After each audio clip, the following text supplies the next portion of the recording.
Hey, what's going on? Good morning, Friday wrap-up time. Before we get to rates, let me share a quick story with you. Some of you already know this, but it is starting to get competitive out there. Multiple offer situations are showing up here in Tennessee. Also, some of you are seeing that in Denver as well. So I just went under contract on an investment property, a triplex. There was 4 other offers. We offered $8,000 under asking price, and we asked for $7,000 in seller credit, and we won the deal. Here's how. I simply asked the listing agent, what's most important to your sellers? Turns out they have a hard money loan. They're paying high interest on that loan. They wanted to close quick. We moved up our closing date a week earlier. We're closing in 3 weeks. We got the deal.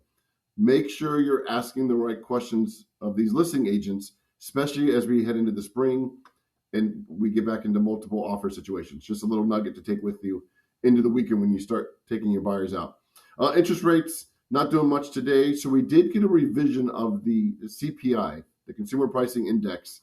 As you may recall, that is the one of the main inflation numbers that we get every month. So last month's numbers were revised lower, and that should help us a little bit today with rates. You can see we're up 1 basis point, not much. We're kind of finishing where we started yesterday.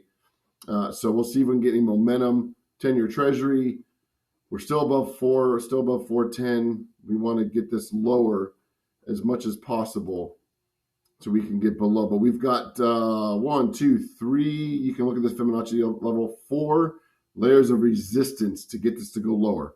So I think it's going to be up and down. I don't think we're going to see a dramatic decrease at all in interest rates. What I do think is plausible, like I talked about last week, is buyers have an opportunity to get a pretty good deal. I just talked about this investor. $15,000 off of asking price, more essentially, is what they were willing to part with. And there are other offers. So if your buyers have concerns or questions, I'm happy to have a no pressure conversation with them. Let them give them the landscape of what's going on in the market.